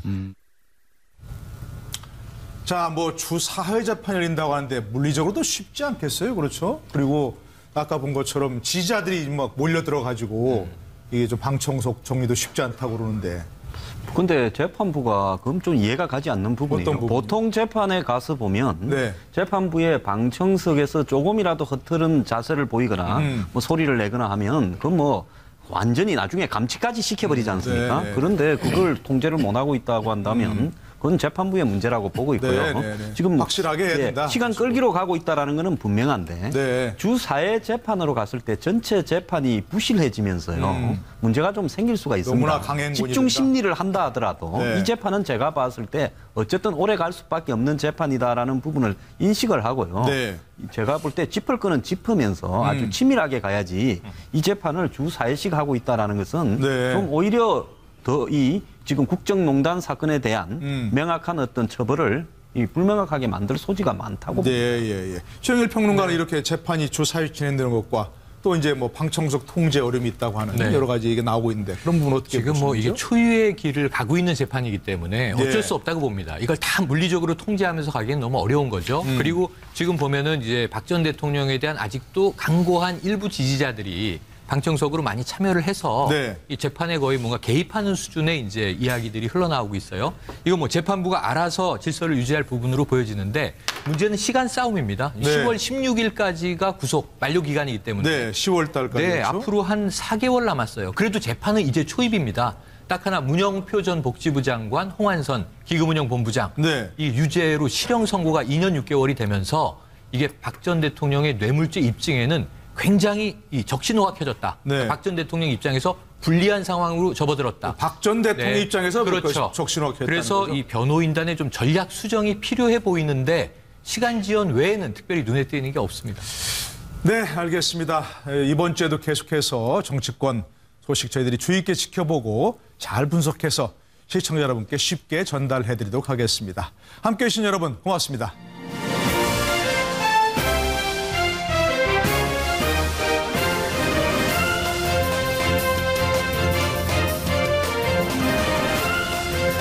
학자가 들어간 겁니다. 지금 서울대 명예교수인데 이분은 이제 국가인권위원장을 역임한 바가 있죠. 그런데 이분이 제가 기억으로는요, 주로 글을 통해서 봤는데 강골로 보여지는 분이 아니에요. 동아일보에 상당히 오랫동안 법과 문학 사이라고 해서 법과 문학에 대한 글을 연재하셨는데 이 칼럼이 굉장히 재밌었고 영화로 본 법 그런 말도 쓰고 뿐만 아니라 문학을 번역도 많이 하신 분이에요. 그러니까 제가 보기에는 이 법학자임에도 불구하고 문학적 감수성이 굉장히 뛰어난 분입니다. 그렇습니다. 그런데 이런 분이 그럼 법무부 장관이 돼서 엄혹한 검찰 조직 개혁의 칼자루를 쥐었다고 했을 때 과연 원리 원칙대로 이분이 그 개혁을 추진해 나갈 것이냐 아니면 또 지금 말씀드린 문화적 감성을 가지고 뭔가 조직을 좀 감동시킬 수 있는 지점이 있을 것이냐 이 부분에서 저는 강성으로만 개혁을 할 것이 아니라 강원 병행 전략을 쓸 것이다. 이런 대목에서 아마 대통령의 또 좀 각별한 당부가 있을 것 같아요. 한번 앞으로 지켜볼 필요가 있어 보입니다. 아무튼 뭐 후보자들 검증 과정을 지켜보고요. 저희가 새로운 얘기 나오는 대로 전해드리도록 하겠습니다. 자, 그런데 이제 이번 주부터 바로 이거 뭐 어떤 장관 뭐 임명 과정과 연관된다고 볼 수도 있고요. 협치와도 연관된다고 할 수 있습니다. 문재인 대통령이 내일 국회가 시정연설 하신다는 거죠? 네, 물론 네. 추경안 제한 연설이긴 하지만 지금 때가 때인지라 여러 가지 참 관심이 쏠리고 있습니다. 그와 관련 얘기를 듣기 전에 관련된 내용 한번 좀 보시고 돌아오셔서 함께 얘기 나누시죠. 필요하다면 저도 일자리 추경안이 국회에 제출되고 난 이후에 적절한 시기에 직접 국회에 가서 시정연설의 형태로 일자리 추경의 필요성을 우리 의원들께 설명할 수도 있다고 생각합니다. 청와대는 여야 협치를 강화한다면서 다음 주에 국회 여야 상임위원장과 오찬을 추진한다고 어제 일방적 통보를 해왔습니다. 지금 국회에서 벌어지고 있는 인사청문회 실상을 버젓이 알고 있고 강경화, 김상조, 김희수 등 세 분의 국회에서 부적격으로 판정난 인물들마저 임명을 강행하려 하면서 여야 상임위원장들을 일방적으로 불러 밥을 먹자는 게 과연 진정한 소통인지 의문이 들지 않을 수 없습니다. 특히 자유한국당 같은 경우는 거의 모든 후보자를 반대하고 있거든요. 그런 점에서 사실상 초기에 야당의 존재감을 드러내기 위해서 반대를 위한 반대쪽으로 전략을 설정한 게 아닌가 하는 그런 생각이 들어요. 오히려 대통령의 5대 원칙 그 공약을 제대로 지키지 못했다는 점을 비판하면 차라리 저는 오히려 그 얘기는 이제 야당으로도 할 수 있는 말이다 이렇게 보겠습니다. 예. 그런데 지금 그 후보자 자질 자체에 전면적인 그런 문제제기를 하고 있는 거 아니겠어요? 예. 그러면 저는 그건 포인트가 다르다. 국회에 주요한 직을 맡고 있는 분들과 함께 대화하고 소통하기 위한 자리를 지나친 과잉 반응으로 거부를 하는 것은 모양도 안 좋고 또 국민의 동의를 받기도 힘들다고 생각합니다. 그런 점에서 당연히 함께 자리를 해서 이견조차도 서로 함께 이야기를 나누는 그런 정치 문화를 갖고 가야 되지 않겠느냐. 네, 조금 전에 그 멘트가 나왔던 우상호 의원은 전 원내대표죠. 현 원내대표는 우원식 의원이고 그렇죠. 같은 우시라 좀 이렇게 착각인 것 같습니다. 자, 그런데 어쨌든 자 내일 있어 시정연설 얘기 좀 먼저 해보죠. 네.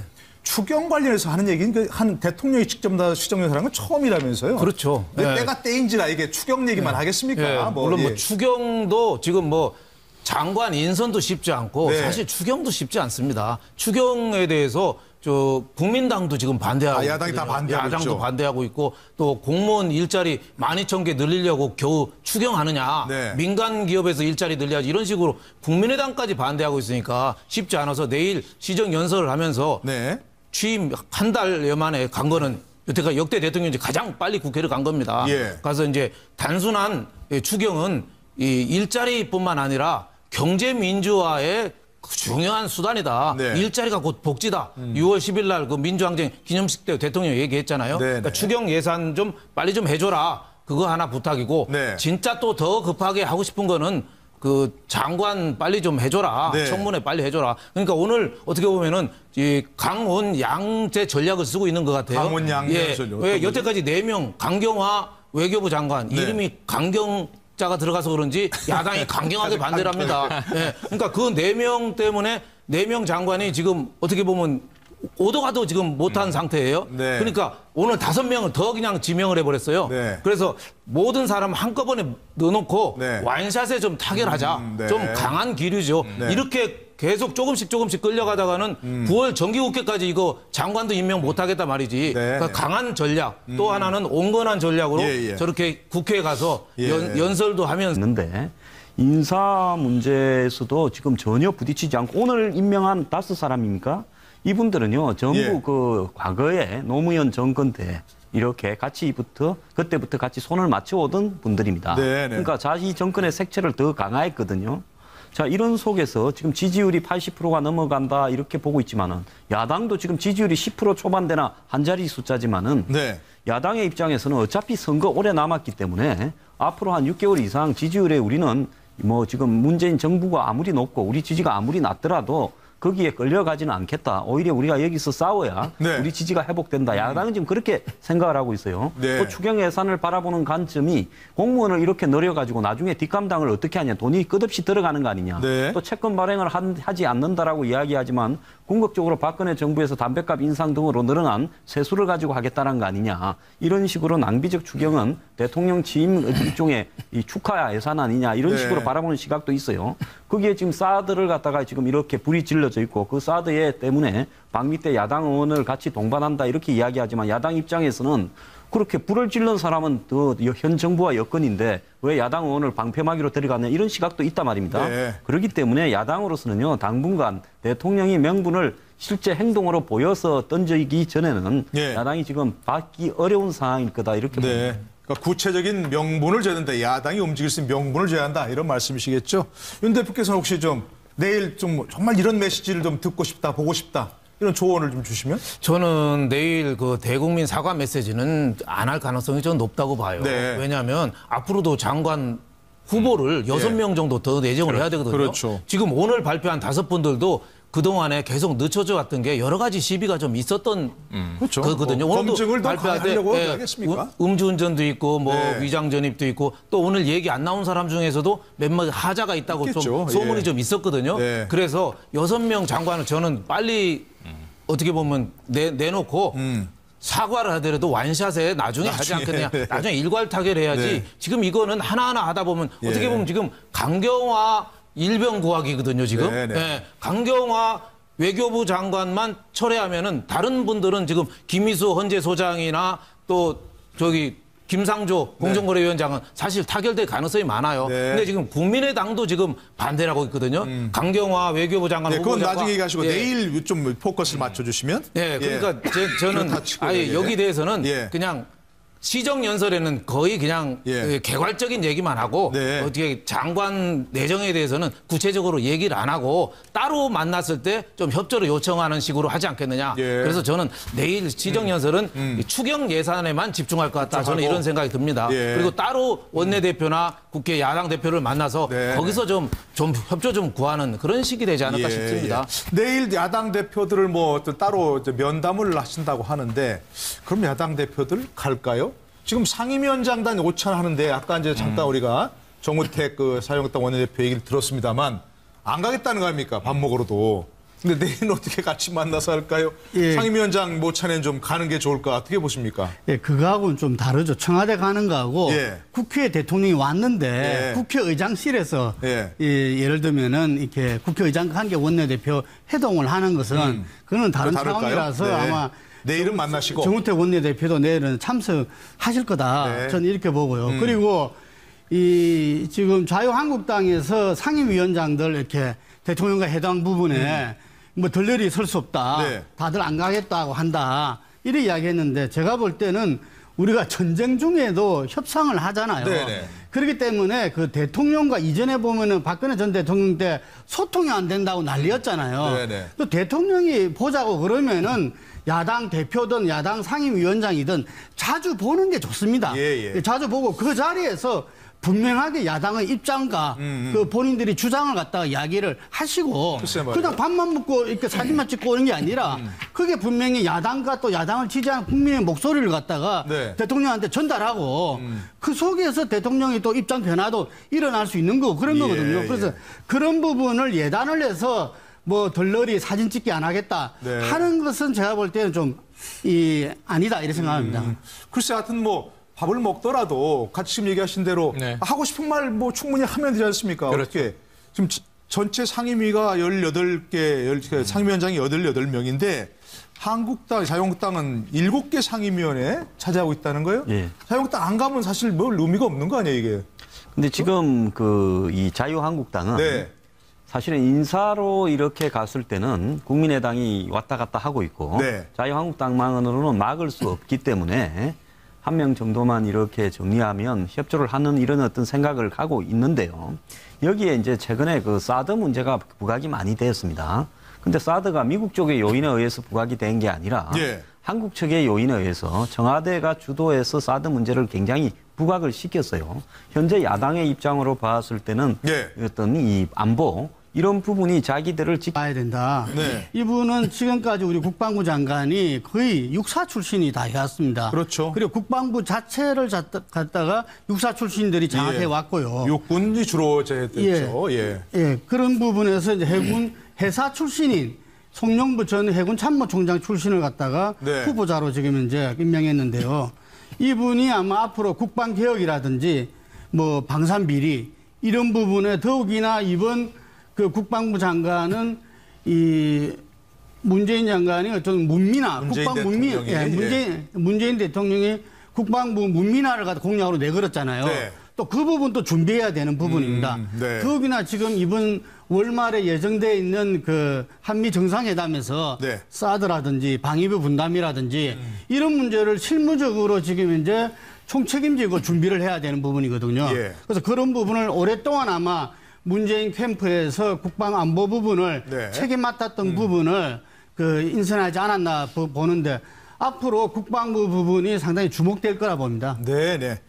예, 저 해군 출신 국방부 장관 후보자 어떻게 될지 한번 더 관심이 쏠리고 있고요. 최영일 평론가는? 네, 저는 차관입니다. 환경부 차관. 환경부 차관? 예, 안병옥 차관. 안병옥 차관입니다. 왜 이걸 제가 말씀드리냐면요. 지금 장관들은 다 문재인 대통령과 결이 맞는 코드 인사를 했어요. 개혁하겠다.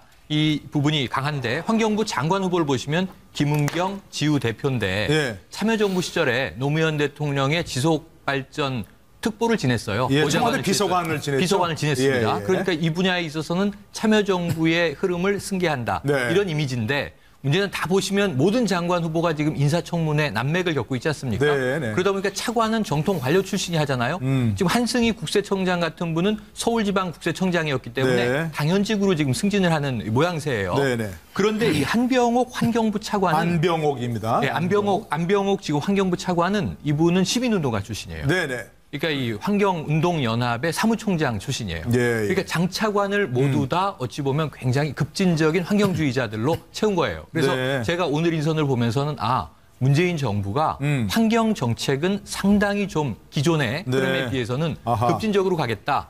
장관이 인사청문회에서 좀 뒤늦게 혹은 뭐 낙마 가능성도 남아 있는 거죠. 이 임명이 된다 하더라도 차관 중심으로 즉각적으로 환경 문제는 문재인 대통령의 뜻을 받들어서 정책을 즉시 시행할 것이다. 이렇게 보여지는 것이 이게 뭐 미세먼지 대책이라든가 에너지 정책 이런 부분들에 대해서 대통령 공약이 많지 않습니까? 그래서 환경부가 상당히 좀 활발해질 것으로 전망을 해봅니다.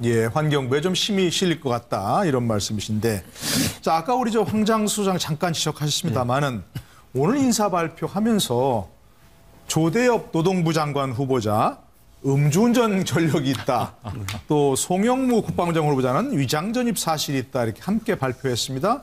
또 아까 이제 김상곤 그 교육부 장관 후보자의 경우에는 여러 가지 또 뭐 청문회 지켜볼 부분이 있다 말씀하셨는데 물론 송영무 국방부 장관 후보자 같은 경우는 군인이었기 때문에 주민등록법 위반 문제에서 충분히 참작할 여지가 있다. 이런 얘기 같이 했습니다. 그런 부분은 어떻게 보시는지요? 그래서 이제 청와대가 오늘 아마 밝힌 부분은요. 이제 조대엽 노동부 장관 같은 경우에는 이 음주운전이 이제 5대 결격 사유는 아닌데 이 부분을 갖다가 이제 어떻게 바라볼 거냐 하는 부분에 대한 시각은 좀 논란이 있을 수 있다고 봅니다. 과거에 보면 공직자 중에서 음주운전이 문제가 돼서 이렇게 고위직에 임명 안 된 사람도 있고 또 음주운전을 했지만은 또 넘어갔던 사람도 있고 그때 달랐던 경우고요. 그리고 이제 송영무 이분은 국방부 장관 같은 경우에는 지금 전역한 지가 한 10년이 다 돼 갑니다. 2011년부터 민주당에 입당해서 이렇게 활동을 했는데 겉으로 별로 두각은 나타내지 않았고 방산 비리에는 별로 연루되지 않았지만은 이분의 그 해군의 정책 방향, 즉 해군의 함정을 만드는 방향에 대해서는 해군 내에서 이견이 있어서 뭐 그렇게 지도력이 해군 안에서 이렇게 좋게 평가를 받았다. 꼭 그런 아닌 이야기를 하는 분도 있습니다. 다만 이제 드러난 부분에 대해서는 이렇게 공개를 했는데 이분들이 이 정도만 있다 그러면 별 문제 없이 통과될 가능성도 높다고 봅니다. 하지만 우리가 강경화 전 외교부 장관 후보자 내정자 예에서 보듯이 드러나지 않은 어떤 이야기들이 계속 나온다면 또 문제가 될 수 있겠죠. 또 검증 과정이 또 치열하겠죠. 이렇게 보면. 아까 잠깐 법무부 장관 얘기를 했습니다. 또 다른 분이 좀 얘기해 주시면 좋을 것 같습니다. 아까 잠깐 우리 윤영걸 대표께서 얘기하셨습니다. 그런데 지금 법무부 장관도 굉장히 초미의 관심사였습니다. 그렇죠. 예, 그런데 검찰 개혁의 적임자 외부 인사기 때문에 적임자일 수도 있고 반면에 조직 논리를 잘 모르는 분들이 법무부 장관 또 뭐 민정수석 이렇게 하다 보니까 그런 면에서 좀 어려움을 겪지 않겠냐 이런 부분도 있는데 그럼 어떻게 보시나요? 어려움을 겪겠죠. 지금 검찰 조직이 지금 관행처럼 이제 운영되어 온 폐쇄성 그런 부분들을 이번 정부는 한번 좀 풀어 헤쳐보자 이런 건데 그러다 보니까 내부 출신이면은 그 관행을 또 인정하는 인사일 가능성이 크단 말이에요. 그러니까 원칙대로 해보자.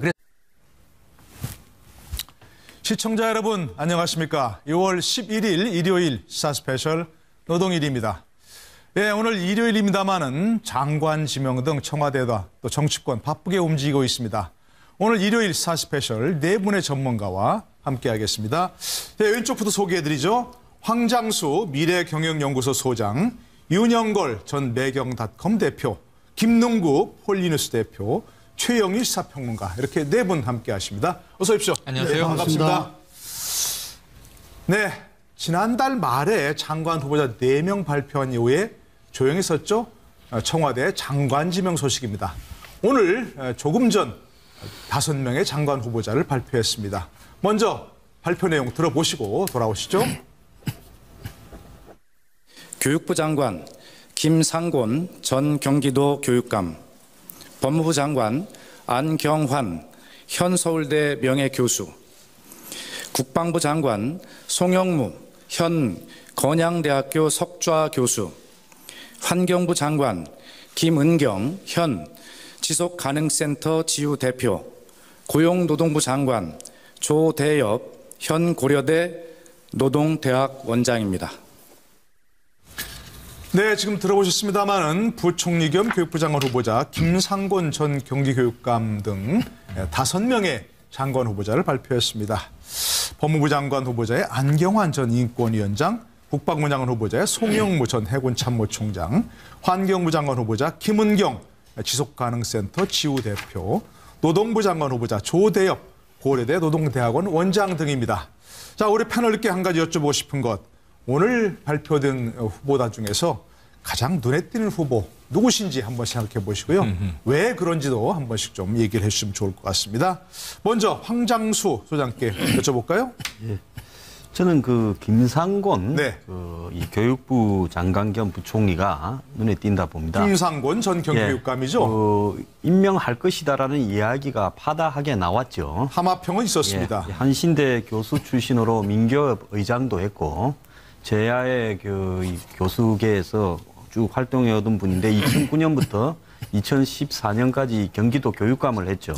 그런데 이분이 이제 어떤 그 임명되는 과정에 일련의 좀 하자가 발견됐다. 그래서 좀 어렵지 않겠느냐. 이런 이야기가 지속적으로 나왔음에도 불구하고 결국은 발표가 되지 않았습니까? 자, 그런 부분으로 봤을 때 이번에 그런 분들이 몇 분 계세요. 뭐 그분 외에도 송영무 장관도 계속 이름이 언급됐고 법무부 장관도 안경환이 언급이 됐습니다. 그래서 할까 말까 그리고 사소한 하자가 있다 이런 어떤 부분에 대해서 망설이던 사람들을 그대로 밀어붙이는 쪽으로 결론이 났다. 좀 강성 기조가 이렇게 그대로 밀고 가자라는 부분이 지배한 거 아니냐 이렇게 봅니다. 대체로 하마평에 나왔던 사람들 임명한 것을 후보자 임명한 것을 보면 결국 청와대에 가서 이대로 과거 이름 나왔던 사람들을 밀고 나가자 이런 기조가 유지된 것이라 이런 말씀이시고 특히 이제 김상곤 전 교육감 물론 청문회를 거쳐 보면서 어떤 문제점이 있는지 짚어봐야 되겠습니다만 자 보여 윤영걸 전 매경닷컴 대표께서는 어떤 후보자가 제일 좀 눈에 띄시는지요? 뭐 물론 뭐 김상곤 뭐 후보가 뭐 수능 절대평가 도입이라든지 특목고 자사고 폐지 뭐 이런 것 때문에 교육 개혁이라는 문제 때문에 관심은 끌지만 그거 못지않게 관심 끄는 게 법무부 장관의 안경환 서울대 법대 명예교수를 뽑은 점입니다. 그분은 이제 서울대 법대 명예교수고 과거에 인권위원회 위원장도 하시고 헌법학회 회장도 하시고 법조계에 굉장히 학문적으로 굉장히 깊으신 분이거든요. 근데 이제 단 하나 문제는 조국 청와대 민정수석하고 비슷하게 법무부 이쪽 라인에 그 경험은 없는 분이에요. 고시도 아니고 법조인도 아니고 그 고시 해본 경험이 없기 때문에 이 조직 논리에 검찰 개혁을 지금 문재인 대통령이 가장 핵심 사업으로 두고 있는데 검찰 개혁을 하는 데는 조직 논리에 빠지지 않으면서 조직 논리에 함몰되지 않고 개혁을 할 수 있다는 장점이 상당히 또 있어서 이번에 인선이 된 것 같고 다만 또 하나는 업무를 법무부 장관이면 검찰청을 또 막강한 검찰을 지휘해야 되는데 그런 면에서 조국 교수도 잘 어떻게 보면 전문가가 아니고 또 새로 안경환 이 서울대 법대 교수 내정자도 또 검찰 법무 전문가가 아니기 때문에 그런 점에서 또 장점과 단점 그 어떻게 보면 화제성도 있고 참신성도 있는데 실무에 가서는 조금 좀 삐걱거릴 수도 있다. 좀 걱정도 좀 나오는 형편이 아닌가 싶습니다. 기대와 우려 함께 하셨는데 청문회를 좀 지켜보도록 하고요. 김능구 대표는 누가 가장 눈에 띄십니까? 예, 이번 장관 후보자들 보면은 그 외부 인사가 많습니다. 그렇기 때문에 아마 대통령이 개혁을 중점에 두고 다들 인선하지 않았나 이래 보는데요. 저는 김상곤 교육부 장관이나 안경환 법무부 장관도 물론 그렇지만 송영부 지금 국방부 장관 후보자도 상당히 눈여겨봐서 연설 전에 뭐 각 당의 원내대표를 만나든지 대표를 만나든지 좀 협조를 좀 장관 인선에 좀 협조해 줄 거를 좀 부탁할 가능성 이런 점에서 강원 양 전략을 쓰고 있다 이렇게 보여집니다. 그런데 잠깐 말씀 좀 듣고 자 어떻습니까? 내일 시정 연설을 한다고 하지만 연설 한 번에서 뭐 야당이 설득이 안 될 거 아닙니까? 어떤 메시지를 또 어떤 전략을 좀 문재인 대통령이 써야 될까요? 어떻게 보십니까? 문재인 대통령께서는 아마 가장 큰 이 격차로 대선에서 당선됐습니다. 557만 표죠. 그렇지만 40% 남짓한 지지율로 당선됐습니다. 41%였죠. 그 지지율은 이전에 김대중 대통령이 당선될 때 지지율하고 비슷합니다. 그렇기 때문에 60% 넘는 어떤 지지하지 않았던 국민들이 있다. 나는 이 두 가지를 갖다가 같이 가져가야 될 것 같고요. 그러면서 지금 현재 대통령 지지도, 국정 지지도는 80%가 넘고 있습니다. 그래서 압도적인 국민의 기대를 받고 있다. 이렇게 봐야 되거든요. 그러면서 지난 총선 때 여소야대, 이번 대선 때 오자구도 이 속에서 국민은 분명하게 협치를 바라고 있다. 그 협치는 저는 남경필 경기지사가 이야기한 부분이 어느 정도 일정 일리가 있다는 생각이 듭니다. 뭐냐면 협치는 그냥 이렇게 형식적으로 하는 게 아니라 권력을 나누는 것이다. 이런 나눠야만 협치가 제대로 될 수 있다. 경기도 같은 경우는 협치 부지사를 두고 예산 인사를 갖다가 다 함께 의논해서 결정한다는 거죠. 그래서 그거하고 대통령제에서 대통령이 인사하는 거하고는 다르지만 어쨌든 대통령 인사에 있어가지고 이번에 인사청문회에서 지금 이런저런 문제가 지금 드러난 부분도 있고 지금 이제 야당의 거센 반대 속에서 지금 표류하고 있잖아요. 그러면은 내일 최초의 어떤 추경 시정 예술도 시정 연설이지만 정말 대통령이 당선된 이래요. 국회에 다른 대통령보다는 훨씬 한 달 좀 지나서 지금 국회에 나오신 거거든요. 그럼 여기서 대통령께서 지금 이제 여러 기념식에서 기념사를 아주 명문의 어떤 연설을 하셨거든요. 그래서 국회에서도 역시 협치에 대한 어떤 본인의 각오, 실제적 구체적 방안까지를 구체적으로 풀어놓는 그런 시정연설이 돼야 되지 않느냐.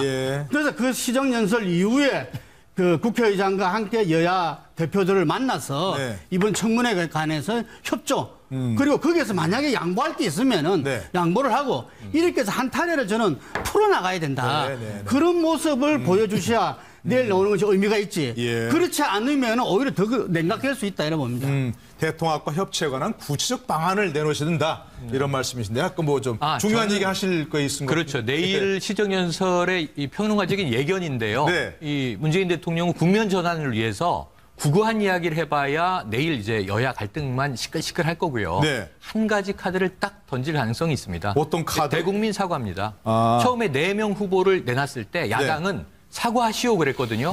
그런데 무슨 얘기를 했냐면 문재인 대통령은 수석 보좌관 회의에서 자, 인사 기준을 명확하게 만드시오. 이거 인사수석하고 국정 기획 자문위에다 얘기를 했고요. 그리고 임종석 비서실장이 자, 양해를 당부드린다. 고개를 숙였었잖아요. 근데 야당이 대통령 사고가 아니면 안 된다. 임 실장 사고가 받아들일 수 없다. 그때부터 시끄러워졌거든요. 자, 문재인 대통령의 성향과 성격상 문제가 있다면 국민들 앞에 머리를 숙이는 것은 얼마든지 할 수 있는 성향의 인물입니다. 네네. 그렇다면 내일 시정연설, 추경 얘기를 주로 하겠지만 자, 국민 눈높이에 부실한 점이 있었다면 인사에 대해서 사과드린다. 네. 그리고 지금 청와대에서 어제 오늘 흘러나오고 있는 얘기는 1차 인사 파일로 다시 돌아갔다. 새로운 인물 찾기를 하는데 네. 흠결 없는 사람을 찾을 수가 없더라.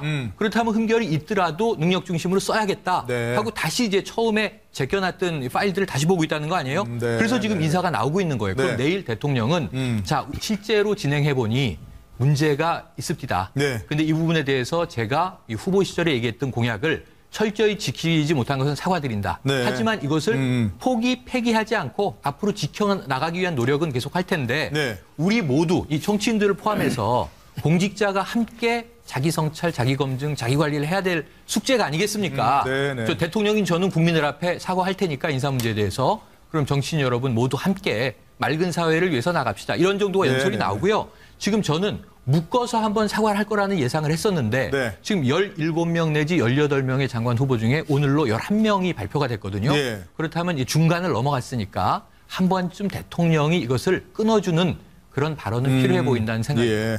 5대 인사 원칙과 관련된 사과 메시지 나오지 않겠냐 그런 생각이신데 자 우리 황장 수장께도 내일 대통령이 어떤 메시지 좀 내놨으면 좋겠다 이런 바람과 함께 이 장국을 풀기에 대통령이 어떤 메시지를 내놓는다고 생각하십니까? 전 대통령이요. 예. 야당 말을 좀 존중을 하겠다라는 입장을 밝히면서 네네. 문제가 있는 사람 한 둘은 철회를 하겠다라는 이야기를 내일 해야 된다고 봅니다. 그렇게 하지 않고 협치를 말로만 하고 말로만 사과하는 것이 과연 야당을 갖다가 이렇게 설득할 수 있을 것인가. 지금 한번 부딪히는 부분을 한번 보세요. 추경, 인사, 사드, 방미에 다 지금 전선이 형성되고 있는